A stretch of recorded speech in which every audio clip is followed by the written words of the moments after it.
And the Austrian Grand Prix is go! Cutting across to maintain the lead is Max Verstappen. Charles Leclerc got a good launch, couldn't do much with it. He'll have an opportunity as we climb the hill though.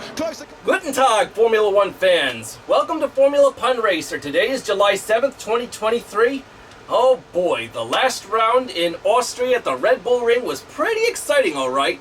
Well, that depends on what you think of the race if you've seen it already. Just here to give you my interpretation of what I saw go down when the hills were alive with the sounds of car racing.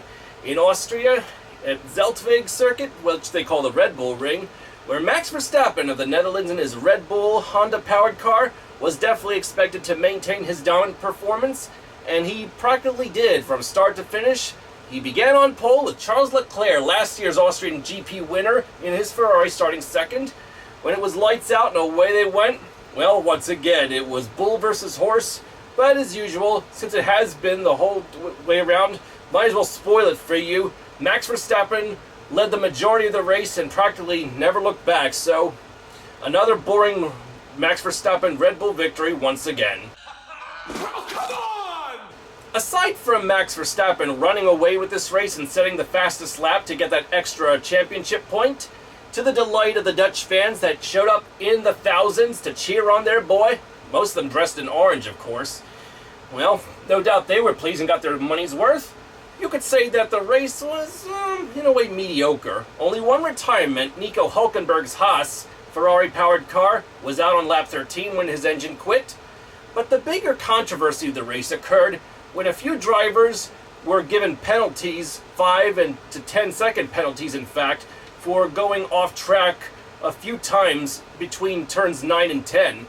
And, it's been controversial because they didn't, go too far off the track, but, in a way, when they made the corner, they went a little too far off the line, and that's a no-no by the FIA standards. So, they're going to put in some gravel traps to hopefully, sway drivers from doing that in the future. But as you can imagine, while the race, was won by Verstappen, Charles Leclerc of Ferrari finished second, and Checo Sergio Perez, Max's Red Bull teammate, finished third.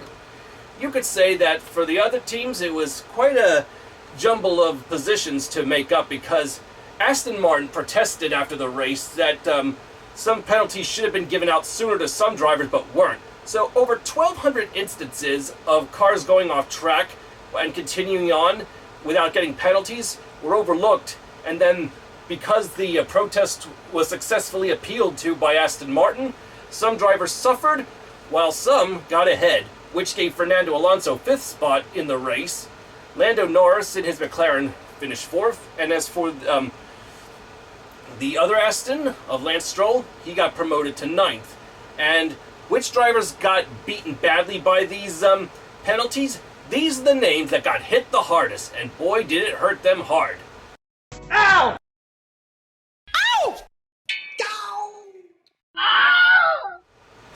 Yeah, ouch is right. It's unfortunate that while some drivers suffered from these penalties, the drivers behind them would benefit a position or two. That's how it is in racing sometimes. Hopefully, next year and other races to come, this won't happen too often ever again. We'll see what happens in the next round, which I'll get on with later.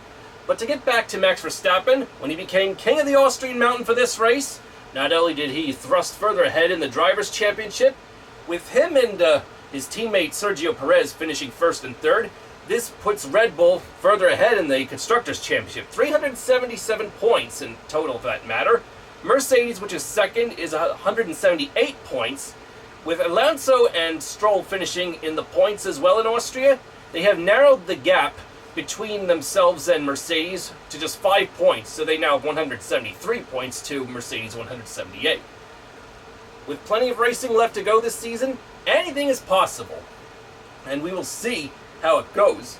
Also, a fun fact, when Max Verstappen won the Austrian GP, this would be his 42nd career victory. This eclipses the late Ayrton Senna, who won 41. In fact, I meant to say that in the last video when I reviewed Canada, because when Verstappen won in Canada, he tied Ayrton Senna, and it was also the Red Bull Racing Team's 100th race win since its inception in 2005. Who would have thought? Well, congratulations once again, Red Bull, and congrats, Max. Gefälligkeit on that. Yes, so that concludes my video review of the Austrian GP. Thanks for watching. If you like this video, please subscribe to Formula Punraiser for more racing humor and content. And I'll see you all in the next video. And now I leave you with the final results, the revised results of the Austrian GP as we climb the mountain to the next race. I'm Aaron Cylinder, firing on all cylinders.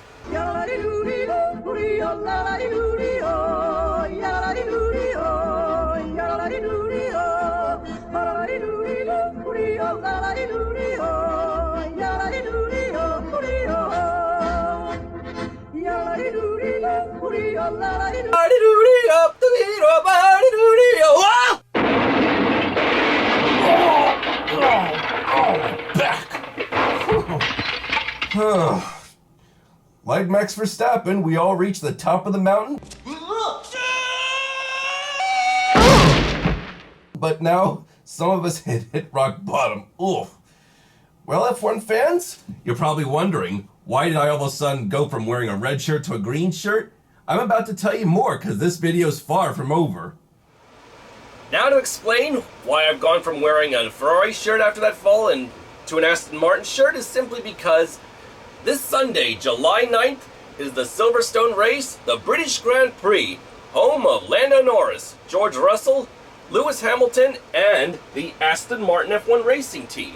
But of more than half the F1 teams in this season are also from Britain, so it's going to be an amazing race and an important one to impress their sponsors and whatnot. In addition, with Team Williams here, also from Britain, this will be the team's 800th start, and this is their special livery for this race to honor this special occasion since 1977. And speaking of 800, I forgot to mention that when Charles Leclerc's Ferrari finished second in the Austrian GP, this would be Ferrari's 800th podium finish in F1. Isn't that amazing? Yeah, yeah, yeah, yeah. The McLaren team will don a special chrome paint job on behalf of their sponsorship with Google, but Aston Martin here, they'll be sponsored partly by Valvoline, the very same sponsor that Al Unser Jr. drove with from 1988 to 1993, and naturally, that blue and red V gave Al Unser Jr. victory in the closest finish in the Indianapolis 500 in 1992 over Scott Goodyear. So with people knowing that they use Valvoline, is this oil brand slick enough to get Aston Martin to the top on home soil? Let's find out. Well, thanks for watching this video, and tune in to the British Grand Prix, and let's see who gets the biggest cup of tea. See you next time, governors and governesses. I'm Aaron Cylinder, firing on all cylinders.